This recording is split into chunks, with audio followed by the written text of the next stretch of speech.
नमस्कार दोस्तों, cost free coaching में आप सभी का स्वागत है। आप सब लोग कैसे हैं?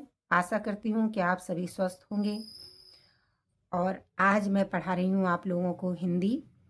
कल की क्लास में आपका स्वर बताए थे मैंने वर्णमाला में।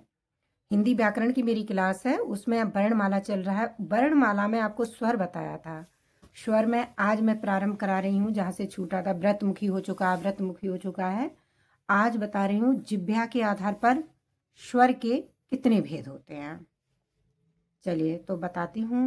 जिह्वा के आधार पर स्वर के 3 भेद होते हैं: अग्र स्वर, मध्य स्वर, पश्च स्वर। जो अग्र स्वर होता है, जो जिह्वा के अगले भाग से बोला जाता है, उसे अग्र स्वर कहते हैं।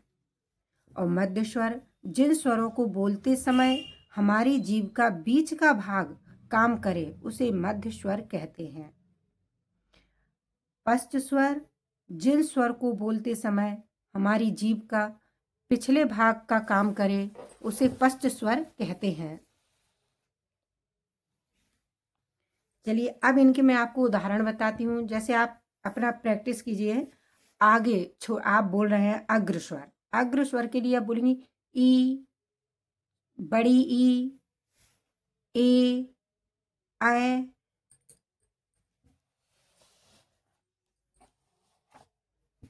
छोटी ई, बड़ी ई, ए, ऐ। आप प्रैक्टिस करेंगे 2-3 बार तो आपको पता चल जाएगा कि जीभ के आधार पर जो अगले भाग का प्रयोग किया जा रहा है उसे अग्र स्वर कहते हैं। कई बार प्रैक्टिस करिए। छोटी, बड़ी, ए, ऐ प्रैक्टिस करके देखिए तो अग्र स्वर से बोला जाएगा। ऋषि। और मध्य स्वर से बोलते हैं ओनली छोटा आ ये आएगा आपका मध्य स्वर से। अब पश्च स्वर, ये जो दोनों हो गए हैं अग्र स्वर मध्य स्वर, जो बचा वो पश्च स्वर। ये आपको बिल्कुल माइंड में बिठा लेना है। छोटा आ याद रखिएगा, बिल्कुल अकेला वर्ड है, ये मध्य स्वर हो जाएगा।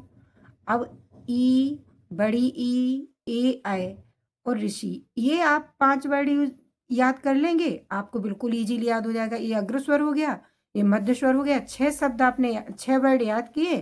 अब बचा जो भी बचा है, बड़ा आ, बड़ा ऊ, छोटा ऊ, ओ, आ, ये आपका बचा हुआ है, ये पश्च स्वर हो गया। बिल्कुल आप इस तरह से याद करेंगे, बिल्कुल परेशानी नहीं होगी। पर आप बस याद यही रखना, आपको मध्य स्वर और अग्र स्वर याद रख लिए तो पश्च स्वर अपने आप ही आपको याद हो जाएगा। चलिए अब मैं बताती हूँ मुखावृत्ति के आधार पर स्वर के कितने भेद होते हैं। ये आपका जिह्वा के आधार पर था, उससे पहले ओष्ठ के आधार पर था। अब बताती हूँ आपको मुखावृत्ति के आधार पर स्वर के 4 भेद होते हैं: संवृत्त स्वर, अर्धसंवृत्त स्वर, विवृत्त स्वर, अर्धविवृत्त स्वर। आपका संवृत्त स्वर देखिए, जिन स्वरों को बोलते समय हमारा मुख लगभग ना के बराबर खुले, उन्हें संवृत्त स्वर कहते हैं। छोटी ई, थोड़ा सा मुंह खोलेंगे आप, छोटा ई बोल देंगे ई। बड़ी ई, ऊ, बड़ा ऊ, ऋषि। आप ऐसे वर्ड याद कर लीजिए, 3, 4, 5, 6, 7, 11 तक आपको वो लिख लिए आप स्वर। अब उसमें से याद कर लीजिए, 1, 2 छोड़ दीजिए, 3, 4, 5, 6, 7 ऐसे याद कर लेंगे। ये आपका संवृत्त स्वर हो गया। अब आपका अर्धसंवृत्त स्वर। अर्धसंवृत्त स्वर होते हैं जिन स्वरों को बोलते समय हमारा मुख संवृत्त की अपेक्षा थोड़ा ज्यादा खुले, अर्धसंवृत्त कहते हैं। ए, ओ 8वां वर्ड और 10वां। अब ये अगर आपको ऐसे याद नहीं हो रहा है, अर्धसंवृत्त आप याद कर लेंगे। मानिए आप किसी से बोल रहे हैं गुस्सा में ओए, तो आपको याद कर लेना ओए, तो ए तो पहले आएगा, ओ बाद में आएगा। बस अपने समझने के लिए ओए कहना है।